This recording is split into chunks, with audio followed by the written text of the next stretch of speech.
Le héros lisse, invincible, qui n'a pas vraiment de points faibles, qui gagne toujours à la fin, qui rigole en battant les méchants. C'est intéressant quand on est gamin. Après, on se rend compte que la réalité est un peu plus compliquée que ça, et que les héros les plus intéressants sont ceux qui ont des difficultés, ceux qui échouent, qui se découragent, qui doutent, et pourtant qui continuent. Parce que ça, on peut tous être amenés à faire ça dans notre vie. On peut se prendre tous des coups durs, on peut capituler, mais tôt ou tard, on n'a pas le choix, il faut qu'on reparte. AVS avec Philippe Robichon.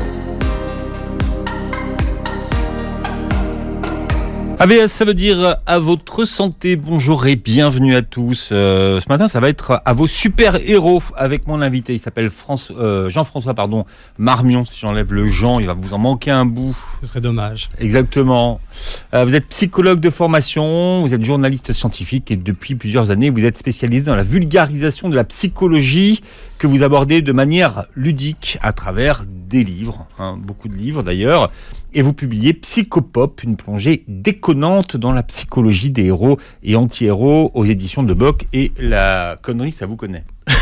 Oui. Puisque vous avez été, je suis tombé dedans quand j'étais petit. Voilà, tout le respect que je vous dois. Vous avez été conologue pendant quelques années. Ça vous a rapporté même beaucoup d'argent, la conologie. Pas assez. Parce que vous avez écrit un livre pour lequel vous avez... Trois livres sur la... Je dirigeais 3 livres. Sur la connerie. Sur la connerie humaine. Ouais. 3 livres de chacun desquels j'invitais une trentaine de chercheurs à s'exprimer dans la connerie. Donc il y a eu un livre sur la psychologie de la connerie, un livre sur la psychologie de la connerie en politique et un livre sur l'histoire universelle de la connerie. Donc près d'une centaine de chercheurs ont travaillé avec moi. Et comment vous définissez la connerie ? Il y a beaucoup de définitions possibles, mais bon... Mais votre définition de la connerie... Je dirais qu'il y a une double définition. Il y a une définition objective, ce serait quelqu'un qui, objectivement, serait reconnu comme con, suivant une définition consensuelle par les observateurs indépendants, etc. Bon, c'est pas facile. Et il y a une définition subjective, c'est que le con, c'est celui que je trouve moins bien que moi. Voilà, et on rejoint de la philo, là. Ouais, d'accord. Il y en a beaucoup sur les réseaux sociaux ? Autant qu'ailleurs.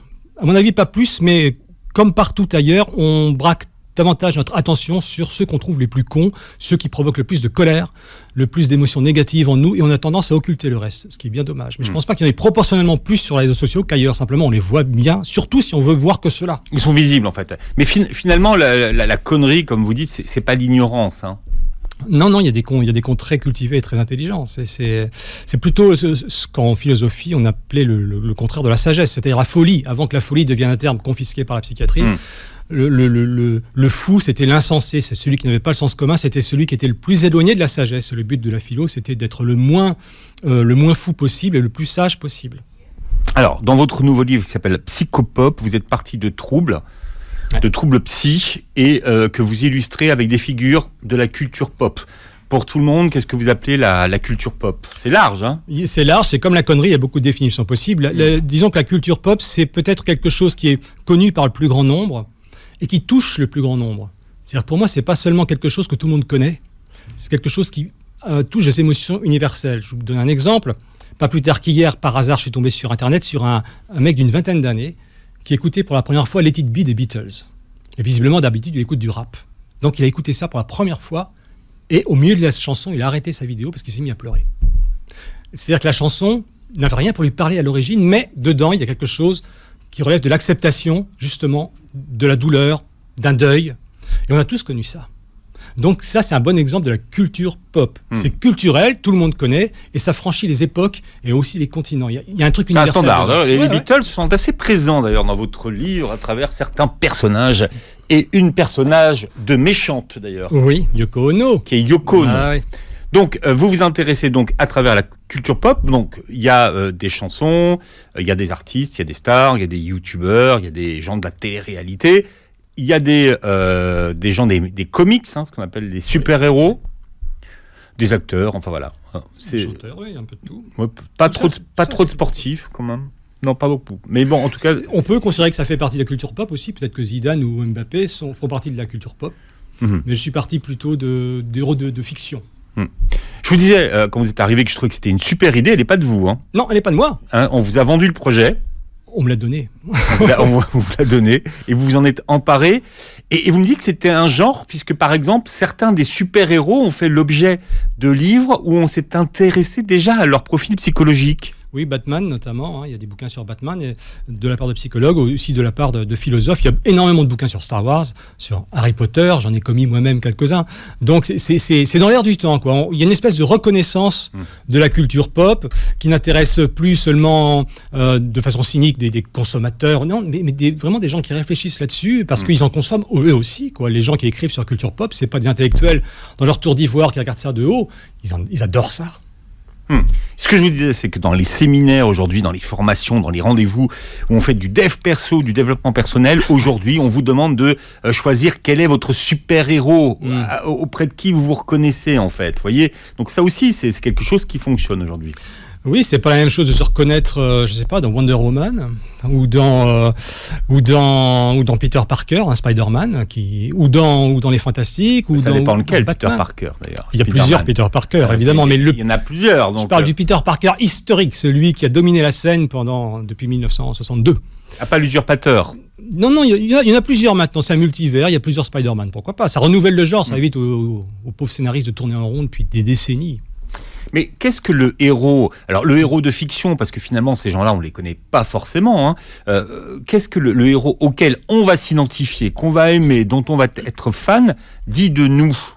Je pense que ça nous renvoie à notre propre part de vulnérabilité. Parce que le héros lisse, invincible, qui n'a pas vraiment de points faibles, qui gagne toujours à la fin, qui rigole en battant les méchants, c'est intéressant quand on est gamin. Après, on se rend compte que la réalité est un peu plus compliquée que ça, et que les héros les plus intéressants sont ceux qui ont des difficultés, sont ceux qui échouent, sont ceux qui se prennent des volets, sont ceux qui se découragent, qui doutent, et pourtant qui continuent. Parce que ça, on peut tous être amenés à faire ça dans notre vie. On peut se prendre tous des coups durs, on peut capituler, mais tôt ou tard, on n'a pas le choix, faut qu'on remonte, faut qu'on reparte. Alors, est-ce que ça veut dire que déjà contractuellement, au départ, les scénaristes, ont imaginé des héros avec des fêlures, ou elles sont arrivées après ? Alors, puisqu'on parle des super-héros, le tout premier super-héros historiquement, c'est Superman, et il était invincible. Il venait d'une autre planète, donc quand on lui tirait dessus, les balles ricochaient, il courait plus vite que les locomotives, il pouvait faire des bonds par-dessus les gratte-ciel, il voyait à travers les murs. Qu'est-ce que vous voulez faire contre un type pareil ? Vous avez des gangsters qui arrivaient, lui tiraient 2 balles, ça lui faisait rien, il les mettait en prison, point barre. Donc les scénaristes ont été obligés d'inventer des monstres, des extraterrestres, un point faible à Superman qui était la kryptonite, etc. Et au fil des décennies... C'est quoi la kryptonite ? La kryptonite, c'est un morceau de roche de sa planète d'origine, Krypton, qui annule les effets de ses super pouvoirs sur Terre. Voilà. Et donc au fil des décennies, les héros sont devenus de plus en plus faillibles, notamment dans les années 60 avec Marvel, Stan Lee qui a inventé Spider-Man, les Fantastiques, Iron Man, etc. C'était tous des héros qui avaient une immense défaillance cachée. Daredevil. Mais c'était finalement dans le script du départ. Il fallait que le héros il ait une faille. À partir de Stan Lee. Ouais. À partir de Stan Lee, surtout à partir de Marvel, l'âge d'or de Marvel dans les années 60. Daredevil était aveugle, Iron Man était cardiaque puis alcoolique, Spider-Man était un type harcelé au collège, il ne touchait pas une bille avec les filles. Les 4 Fantastiques, ils n'arrivaient pas à payer le loyer de leur quartier général, ils étaient expulsés. Vous voyez, des trucs comme ça, on n'avait jamais vu ça. Et puis il y en a qui pouvaient mourir. Bon, souvent ils ressuscitent, c'est un peu ça le problème. Pourquoi ? C'était pour que les gens s'identifient plus, ou finalement c'était le faible qui était fort Alors c'est au fil des années, les comics se sont de plus en plus intéressés à un public adulte en fait. Donc c'est-à-dire on en a fini avec le manichéisme, et ça s'est encore augmenté dans les années 80 où vraiment des méchants pouvaient devenir gentils, etc. Et il y avait le thème même du super-héros a été remis en question. Est-ce que ces gens ont vraiment le droit d'agir, après tout, par-dessus les lois, comme ils le font ? Donc ça, il y a une espèce de trouble dans le genre du super-héros, si j'ose dire, qui s'est installé au fil des décennies. Donc, je rappelle que vous illustrez certains troubles, certaines pathologies, certaines maladies à des personnes qui sont connues pour expliquer ce que c'est. Alors, par exemple, tiens, pour parler de la bipolarité, vous parlez de Kanye West. Alors... Oui, c'est bien vous. Oui, Kanye West.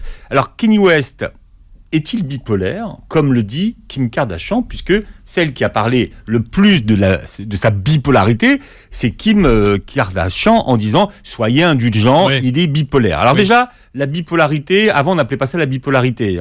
On appelait ça le trouble maniaco-dépressif. C'est-à-dire, c'est des phases d'euphorie, d'exaltation, qui succèdent à des phases d'abattement total. Et donc, c'est un trouble de l'humeur. Et donc Kanye West dit bah ouais, je fais un peu n'importe quoi, je le reconnais, mais c'est parce que je suis malade. Et il le proclame, il le revendique. C'est génial, je suis bipolaire. Bon, c'est pas facile, mais c'est ce qui donne ma créativité. Alors après, est-ce que le diagnostic a vraiment été porté par son médecin ? J'en sais rien. Est-ce que c'est une excuse pour faire n'importe quoi, comme font les grands rappeurs ou les grandes rockstars, tout ça ? C'est tout à fait possible, mais c'est aussi une maladie à la mode. On se disait pas bipolaire comme ça il y a 20 ans. Il y a des phénomènes de mode dans les maladies. Il y a des gens qui aiment bien se reconnaître borderline, il y a des gens qui aiment bien se reconnaître Asperger, il y a des gens qui aiment bien se reconnaître hyperactif, il y a des gens qui aiment bien se reconnaître hypersensible. Et ça dépend. Ils sont tous dans votre livre. On a du temps. On va justement s'arrêter sur certains troubles qu'on croit connaître, mais finalement dont la définition n'est pas toujours la bonne. Alors, donc, Kanye West, il illustre quoi finalement avec cette bipolarité ? Alors, à travers le trouble. Alors, à travers le trouble, ça peut... C'est quoi ? C'est un changement d'humeur ? C'est le droit de faire n'importe quoi si on veut ? C'est peut-être une consommation de substances que la morale réprouve, ou la loi, c'est peut-être ça aussi. C'est peut-être un produit du Star System. Il est tellement adulé que ça monte à la tête de n'importe qui d'être adulé. Bon, bah lui aussi. Alors il dit oui, mais c'est parce que je suis bipolaire. En gros, c'est des réactions imprévisibles. Qui peuvent passer pour des caprices si on a un regard un peu distancé là-dessus, pour un pétage de plomb, ou vraiment, peut-être qu'il est vraiment malade. C'est possible, parce qu'il se soigne bien, je ne sais pas. D'autres bipolaires dans la culture pop, célèbres ? Ce qui est marrant, c'est que... revendiqués ? Revendiqués, pas tellement, mais ce qui est marrant, c'est qu'à posteriori, on pose plein de troubles sur des gens qui ont vécu il y a très longtemps. Parfois, on dit que Mozart lui-même avait ceci ou cela. Alors, il était borderline, ou il était bipolaire, ou il était Asperger. Alors, borderline, je suis désolé, personne ne sait exactement ce que c'est. Alors, borderline, je suis désolé. C'est l'état limite. On est à la limite du rapport à la réalité. On est limite entre la psychose, où on perd le contact avec la réalité, et la névrose, où il y a un truc qui ne va pas, mais on le sait. Et donc, borderline, c'est un état un peu intermédiaire, où il y a des émotions, des réactions émotionnelles très fortes, un grand problème à définir ce qui est vrai ou faux, où on se situe. Enfin, c'est une espèce de... C'est très tangent, et là encore, il y a une part d'imprévisibilité là-dedans. C'est un trouble, c'est ça, on dit le trouble borderline ? Oui, alors, ça appartient au trouble de la personnalité. Les troubles de la personnalité, c'est à la limite de ce qu'on peut reconnaître comme un diagnostic médical. On peut penser que, ça se soigne pas vraiment si personne n'en souffre. Si il dit ouais, moi je suis borderline, mais qu'il n'en souffre pas, on va pas trop aller lui prescrire des trucs. En même temps, est-ce que vraiment il n'en souffre pas ? Ça se discute, quoi. Donc Mozart était, a priori, on disait de lui qu'il était borderline. On peut dire de lui qu'il était surdoué, on peut dire de lui plein de trucs, mais c'est valable pour, c'est valable pour Beethoven, dont on a dit plein de trucs, sur Nietzsche. Sur des grandes rockstars, sur Elvis Presley, sur Lou Reed. À chaque fois, on dit il devait avoir un problème mental quand même. Lou Reed, c'était un grand méchant. C'était un...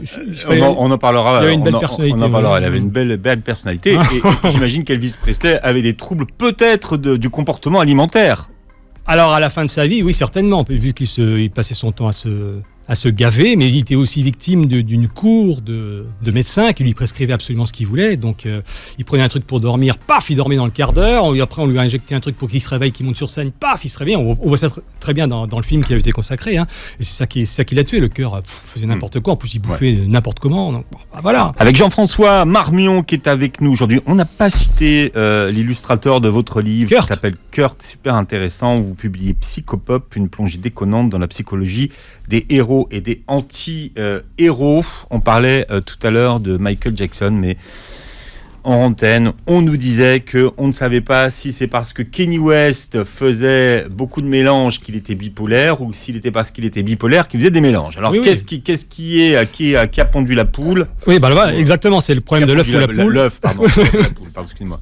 J'ai fait trop de mélanges. Non, mais c'est un vieux débat qui se posait déjà au 19e siècle, quoi. Est-ce que Van Gogh peignait ça parce qu'il avait un grain, ou inversement ? Est-ce que Baudelaire était vraiment saint d'esprit ? Rimbaud, quand même, il y a de quoi te poser des questions sur pas mal de choses à son sujet. On a Rimbaud et Voltaire dans votre livre. Donc c'est des vieilles questions qui remontent déjà au 19e siècle, où scientifiquement on essayait de démontrer qu'il y avait des lignées de génies, par exemple, dans la famille Darwin. Il y avait plusieurs personnages qui arrivaient à faire des trucs hors normes. Dans la famille de Bach, Jean-Sébastien Bach, il y a eu plusieurs Bach dans la famille de Mozart, il y a eu plusieurs Mozart aussi. Lui, c'est Wolfgang, c'est le plus connu, mais sa sœur, par exemple, était une prodige aussi, qui a été complètement occultée par l'histoire, parce que c'était une femme, donc elle n'avait pas le droit d'aller bien loin. On le répète souvent dans cette émission, l'histoire est injuste. L'histoire est écrite par les vainqueurs, on dit souvent. Voilà. On parle des chasseurs. Donc, si on est un animal. Voilà, donc les questions sur le génie, est-ce que le génie rend fou, est-ce que le génie se rend créatif, est-ce que le génie rend dangereux, c'est des questions qui étaient vraiment prééminentes à la fin du 19e déjà. On disait que Zola était quelqu'un de dangereux, d'un malade mental par exemple, parce que c'était pas normal d'écrire ces bouquins-là. Donc, et lui, il le revendiquait, oui d'accord, je suis malade si vous voulez. En fait, ces jours-ci, c'est vraiment maintenant le 40e anniversaire de l'album Thriller de Michael Jackson. Ouais. Et dans votre livre, vous vous intéressez, vous, à la maturité psychologique de Michael Jackson. Quelque temps après la sortie du livre, sort un livre très important qui s'appelle Le syndrome de Peter Pan de Don Kiley. Ouais. On a dit longtemps de Michael Jackson qui souffrait de ce syndrome de Peter Pan. Il avait baptisé son super royaume Neverland. Ouais. D'ailleurs, est-ce qu'on peut appliquer le syndrome de Peter Pan à Michael Jackson et expliquer à tout le monde ce que c'est que ce fameux syndrome de Peter Pan ? Alors, le syndrome de Peter Pan, c'est en gros des gens qui refusent le temps qui passe, qui refusent de devenir adultes, qui refusent de vieillir. Alors, au niveau insignifiant, ça peut être des gens qui pratiquent la chirurgie esthétique, jusqu'à se défigurer. Non, moi, je vieillis pas, alors qu'on voit très bien que ça devient monstrueux, quoi, parfois. Michael Jackson a un peu versé là-dedans, quoi. Il s'est confectionné sur mesure une espèce de visage idéal, pas tout à fait blanc, pas tout à fait noir, pas tout à fait masculin, pas tout à fait féminin, un peu idéal comme ça. Mais à la fin, son nez a été réduit à une arête de poisson, quoi. Et on voyait que malgré tout les ravages du temps qui passe. Donc, il disait qu'il n'avait pas eu d'enfance.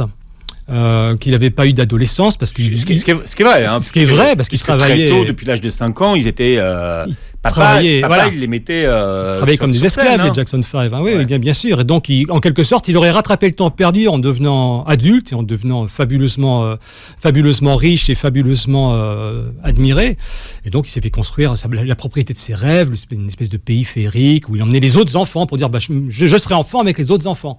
Bon, évidemment, on lui a prêté d'autres comportements. On ne sait pas exactement ce qui s'est passé.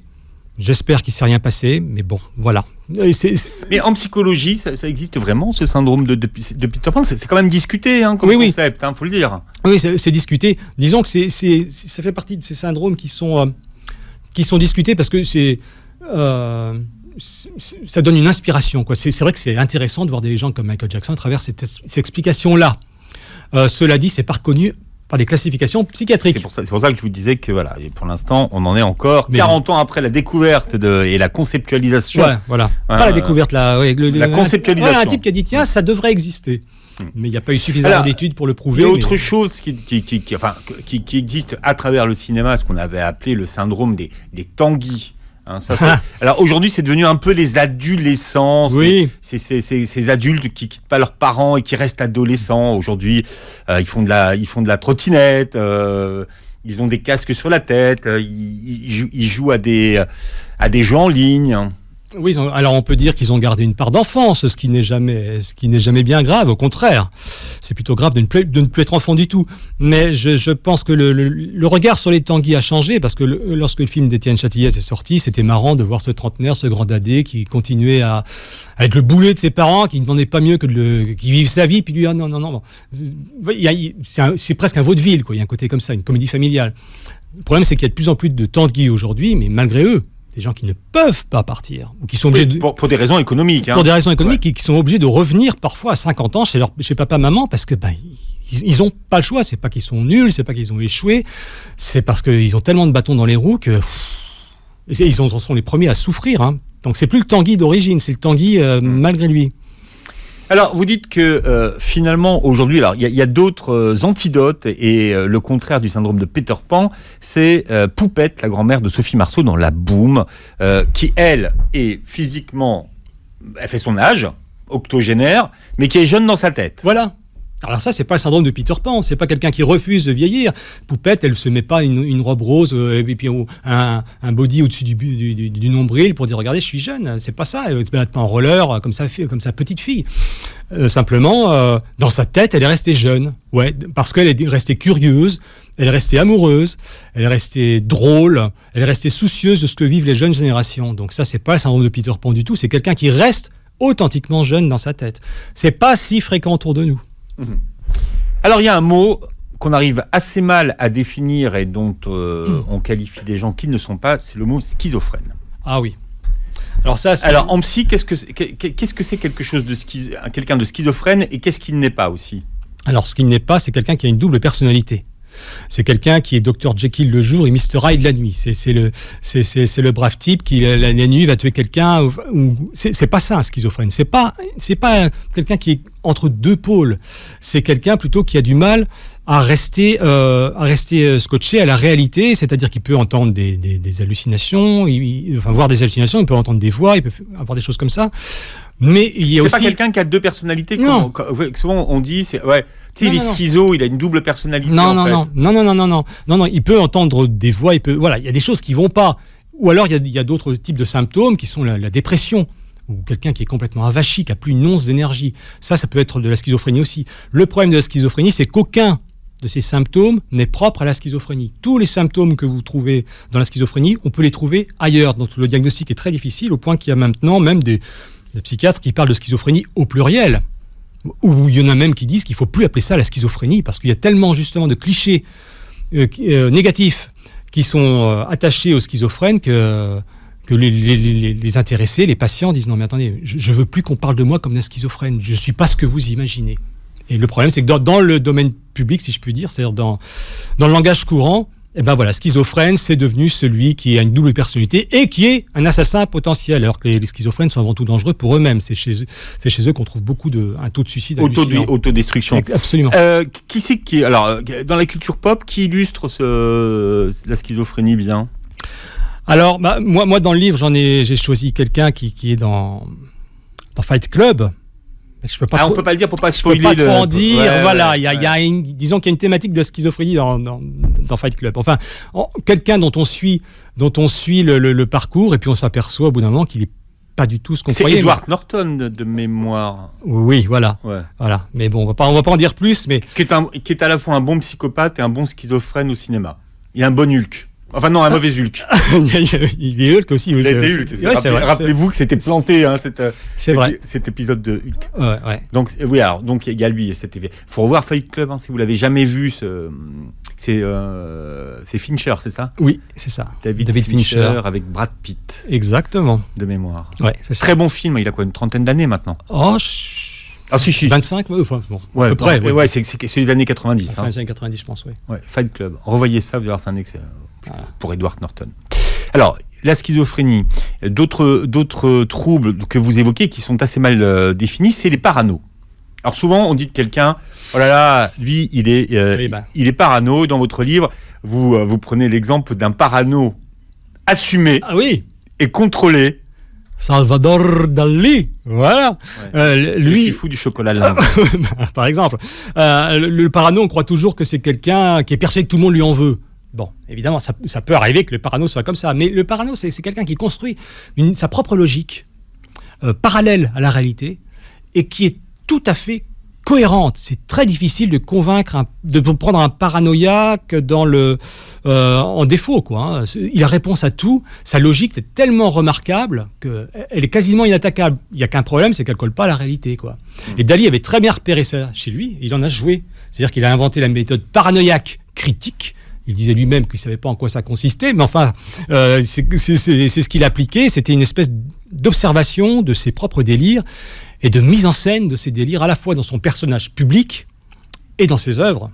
Voilà, ces œuvres surréalistes qui sont vraiment proprement hallucinées, quoi.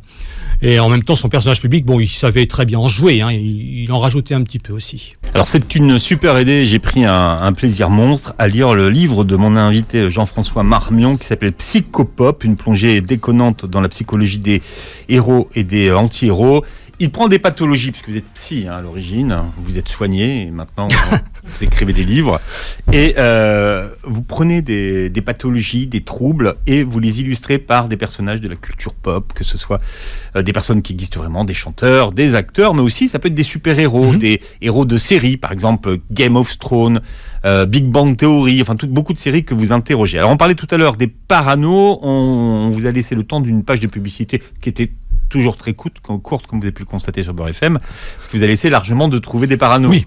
Bah alors là, du coup, j'en ai trop, je vais plus avoir le temps d'en parler. Mais enfin, bon, évidemment, il y a Robert De Niro, un taxi driver, qui finit salement par péter les plombs dans une espèce d'interprétation parallèle de la réalité. Les jeunes, là, vous pouvez voir Taxi Driver de Martin Scorsese, celui qui a le record de fuck au cinéma. Oui, évidemment, c'est Scorsese d'ailleurs ou pas? Parce que je sais même pas d'ailleurs si c'est Scorsese du coup. Ah si, c'est Scorsese, c'est avec DiCaprio, le loup de Wall Street. Ouais. Voilà, je crois qu'il y a plus de 500 fuck qui sont prononcés voilà, mais dans le top 10 des films comprenant le plus de fuck, Scorsese en a plusieurs quand même. Donc c'est un bon dialoguiste aussi. Alors il y a Renaud, il y a Renaud. Alors Renaud, c'est incroyable, lui-même l'explique dans son autobiographie qui s'appelait Comme un enfant perdu. Il explique comment tout roulait bien pour lui, et puis d'un seul coup, dans les années 90, il était persuadé qu'il y avait un complot contre lui, que les Cubains voulaient l'assassiner. Un complot cubain ça contre lui. Pas, hein. Et donc il est devenu complètement parano, il le reconnaît lui-même, il passait son temps enfermé chez lui, avec les stores baissés, à guetter dans la rue et à boire. Et ça lui a coûté très cher, ça lui a coûté son couple avec la fameuse Dominique, qui était familière à tous les fans de Renaud des premiers albums. Voilà, ça lui a coûté l'alcoolisme, enfin c'était... Oui, dont il paye encore les pots cassés aujourd'hui. Hein. Ouais, alors qu'on ne s'explique pas vraiment cette vulnérabilité. Pourquoi parano? Pourquoi un complot cubain? Alors apparemment, il avait fait si je me souviens bien, il avait fait un séjour qui ne s'était pas très bien passé. Et pourquoi parano? Peut-être qu'on a tous une espèce de talon d'Achille, qu'on a tous une vulnérabilité psychique, et que quand il y a un stress trop grand, un événement négatif dans la vie, ou avec l'usure, avec le temps, ça se déclenche. Voilà. Je ne sais pas ce que je serai moi-même dans quelques années, on verra. Après quelques centaines de livres, vous verrez. Comment est-ce que vous regardez GOT, Game of Thrones? Quel regard vous portez sur Game of Thrones et ces personnages finalement? Est-ce qu'ils trouvent grâce à vos yeux? Alors, pour moi, beaucoup de personnages là-dedans sont très intéressants parce qu'ils sont pas si manichéens que ça. Il y a des vilains méchants au début de la série qui s'humanisent parce qu'on comprend mieux leurs intentions, on comprend mieux leurs motivations. Malgré ce qu'ils font, ils sont un peu plus sympathiques. Inversement, il y a des gentils qui peuvent être amenés à faire des horreurs. Donc, il y a pas ce manichéisme qui, je trouve, nuit à toutes les histoires d'héroïsme. C'est des gens complexes. Comme nous, ils sont capables du meilleur, ils sont capables du pire. Bon, certains sont vraiment capables du pire au-delà de l'imaginable. Et je me régale de temps en temps en voyant sur le net des gens qui sont filmés en train de regarder les épisodes de Game of Thrones. Et il y a certains épisodes que je ne vais pas spoiler, mais on voit les gens hurler d'une seconde à l'autre, sauter de leur siège, se cacher derrière leur siège, parce qu'il y a un truc tellement imprévisible, tellement énorme, qui va tellement bousculer la série que ils vont rester, je crois, traumatisés pendant un petit moment.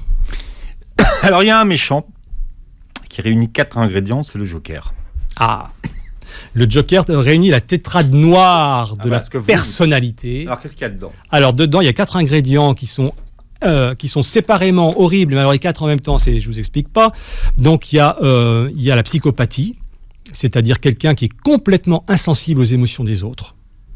Il y a le sadisme, c'est-à-dire quelqu'un qui adore faire souffrir les autres et se régaler de ses horreurs. Il y a le machiavélisme, quelqu'un qui peut échafauder des plans extrêmement compliqués pour arriver à ses fins.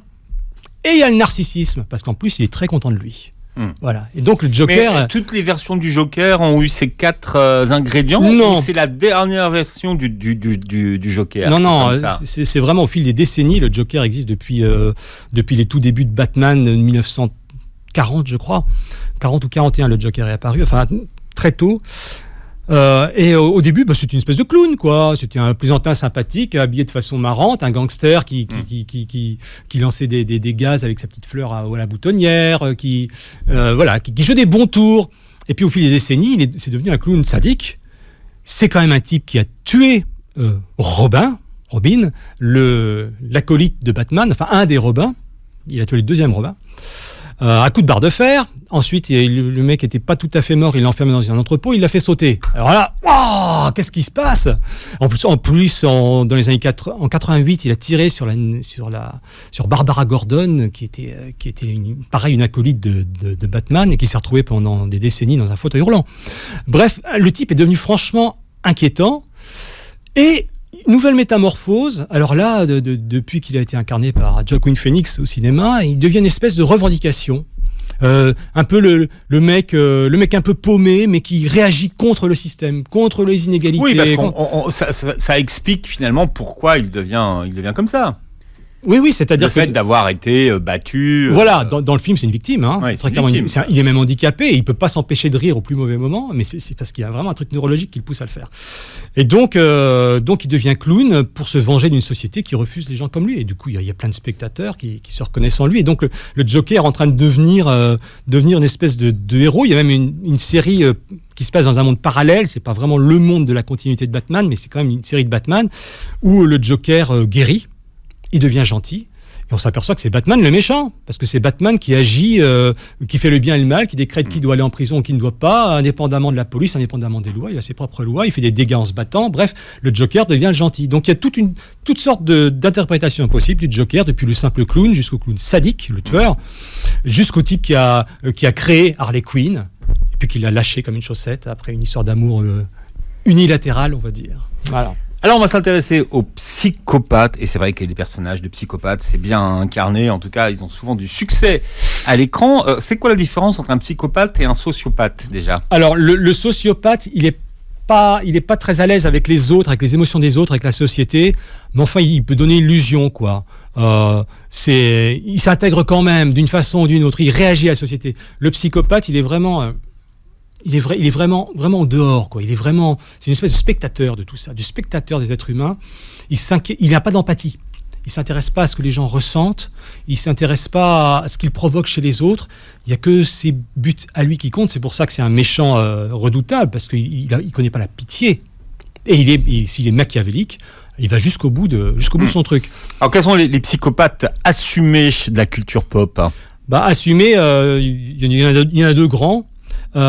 C'est Voldemort dans Harry Potter. Alors là, J.K. Rowling a dit elle-même, il est psychopathe. Effectivement, Qu'est-ce qui caractérise la psychopathie chez lui, par exemple ? Chez lui, c'est cette espèce de volonté de puissance, de toute puissance, et d'écraser les gens qui ne lui ressemblent pas, les moldus en l'occurrence, et les sorciers qui sont complaisants avec les moldus. Donc, en clair, c'est une métaphore de Hitler ou d'autres joyeuderies de ce genre, c'est-à-dire des gens qui ne supportent pas le mélange des peuples, le mélange des cultures, qui a besoin de mettre de l'ordre dans tout ça et d'exterminer ce qui lui revient pas. Voilà. Alors ça, Voldemort, donc c'est le premier. Le deuxième. Il y a un deuxième très grand, c'est Palpatine dans Star Wars. Je pensais à Dexter, moi. Oui, Dexter aussi, mais lui, c'est le côté tueur en série. Oui. Alors, les psychopathes sont pas des tueurs en série. Enfin, les tueurs en série sont pas des psychopathes. Ah si, les tueurs en série ont un gros problème, mais ils prévoient pas généralement. Les tueurs en série ne prévoient pas leur meurtre. Le plus souvent, ils croisent quelqu'un qui a le malheur d'être là. Ils ont une espèce de pulsion qui les submerge et ils passent à l'acte.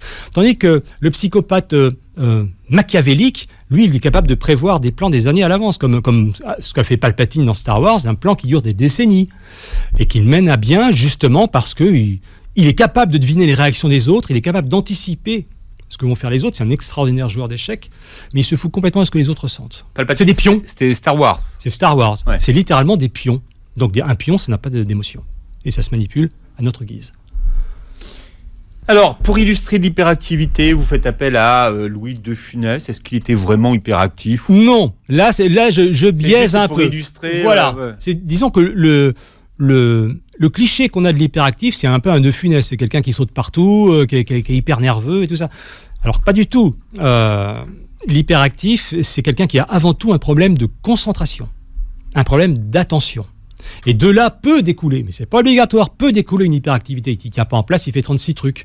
Mais le problème majeur, c'est l'attention. On n'a pas du tout ça chez vous inventez une fausse interview dans votre livre. Ça va mourir de rire. Merci. Je me suis bien amusé. Pour les troubles du comportement alimentaire, Hannibal Lecter. Donc là, c'est pas très sérieux votre histoire. Est-ce que le cannibalisme est un trouble du comportement alimentaire? Non, c'est une perversion. C'est une perversion. Mais là, c'est pareil. Je prends l'exemple qui saute le plus aux yeux. Et puis je regarde si ça correspond vraiment. Et en fait, non, les troubles du comportement alimentaire, c'est pas ça. C'est l'anorexie, c'est la boulimie, c'est des choses comme ça. Ou le pica, dont je parle dans... Alors le pica, c'est très peu connu, hein, votre trouble. Ouais. Et pourtant, ça existe. Le pica, ça consiste à manger des trucs qui normalement ne se mangent pas du tout. Et donc, il y a des cas spectaculaires de gens qui mangent, alors ça peut être n'importe quoi, ça peut être des cheveux, ça peut être du verre, ça peut être du bois, ça peut être du fer. Et il y a un monsieur mange-tout qui est rentré dans le livre des records parce que, alors, de mémoire, il avait avalé plusieurs tonnes de métal. Je crois que c'est 9 tonnes de métal qu'il avait avalé au fil des années, bien sûr, hein, y compris un avion de tourisme qu'il avait coupé en petits morceaux. Voilà. Et Salvador Dali, dont on parlait tout à l'heure, lui, il avait rencontré un étudiant aux Beaux-Arts qui avait mangé une armoire. Il avait pilé morceau par morceau, il avait mangé l'armoire, la glace comprise, et il est devenu fou. Le pica de la littérature le plus connu, c'est Averell Dalton. Ah, bah oui, Averell, lui, il mange à peu près n'importe quoi. Bon, c'est quelqu'un qui a un appétit gargantuesque, un peu comme Obélix, mais Obélix, à côté, c'est un fin gourmet, il mange des sangliers, voilà. Tandis que Averell, il est capable de manger du savon, il est capable de manger la monture sur laquelle il voyageait, parce qu'il avait un petit creux, enfin bon, c'est plus de la gloutonnerie, lui, c'est vraiment... Voilà. Il n'y a pas le côté gourmet dans le pica. Alors parmi les troubles aujourd'hui qu'on explique mieux, hein, et qui sont beaucoup plus compris par nous tous, c'est l'autisme. L'autiste le plus connu du cinéma, c'est Rain Man. C'est le personnage interprété par Dustin Hoffman. Raymond Babbitt. Hein. Alors c'est vrai qu'à l'époque on comprenait pas trop. Hein. C'est vrai. Bah, ça fait partie des films qui ont permis de mieux faire comprendre ces troubles. Enfin, ce type-là d'autisme, en tout cas. Hein, voilà. Tous les autistes ne sont pas comme ça. On parle de spectre autistique, tellement il y a des autismes qui peuvent être différents. Mais voilà, Rain Man, ça a été un film important pour qu'on cesse de se moquer du syndrome autistique. Et il y en a eu d'autres, je pense notamment, je crois que c'est le 8e jour avec Daniel Auteuil et Benoît Duquesne. Hein, voilà, un comédien qui était trisomique et ça donnait un très beau scénario. Ils ont eu tous les deux le prix d'interprétation. Alors je ne sais plus où, à Cannes ou au César. Enfin bon, à Cannes, mais je pense. Hein, ils ont eu tous les deux le prix d'interprétation. En tout cas, et voilà, quand on voit des films comme ça, on change de regard sur les gens concernés. On arrête de se moquer, on arrête d'avoir peur. Voilà, on comprend que c'est des gens qui perçoivent ou qui perçoivent la réalité autrement, ou qui se comportent autrement, mais voilà, c'est des humains. Et pour le trouble Asperger, une série qui a eu un succès énorme aux États-Unis, c'est The Big Bang Theory. Oui, alors là, c'est l'Asperger, versant scientifique. C'est vraiment les gens. Les petits génies, quand même. Voilà, c'est les petits génies scientifiques, mais il peut y avoir des Asperger extrêmement doués pour le langage. Et notamment Daniel Tammet, tiens, qui est... Alors vous expliquez, il a inventé son propre langage, lui. Alors lui, il a inventé son langage, il parle je ne sais pas combien de langues, et il est synesthète, c'est-à-dire que les mots correspondent à des images, à des couleurs, à des senteurs qui lui sont propres. Et c'est comme ça qu'il a appris le nombre pi par cœur, qui a des milliers de décimales, je ne sais pas combien il en a appris, peut-être des milliers en tout cas. Et les synesthètes, c'est pas si rare que ça, hein? Non, c'est pas si rare que ça. Il y a même des théories qui disent qu'on serait tous plus ou moins synesthètes, soit dans le ventre de notre mère, soit à la naissance, et puis que le cerveau fait le ménage là-dedans après. Il a écrit un livre, hein, il en a écrit plusieurs. Il a écrit Je suis né un jour bleu, dans lequel il raconte ses mémoires. Le grand best-seller. Ouais. Voilà, mais il a aussi écrit des poèmes, des romans. Enfin, il s'intéresse aux échecs. C'est une espèce d'encyclopédiste. Jean-François Marmion, Psychopop. Tiens, on va montrer votre livre, hein, une plongée déconnante dans la psychologie des héros et anti-héros. Montrez-le, puisque l'émission est filmée. Émission que vous réécouterez. Oh, qu'est-ce qui fait ça bien? On sent le gars qui a été conologue à la télé. Ouais. Vous réécouterez l'émission en podcast sur BeurreFM. Merci, c'est gentil. Vous me le dédicacerez. Sur beurrefm.net. Et vous verrez la vidéo sur la chaîne YouTube. Et passez une très belle journée santé sur BeurreFM.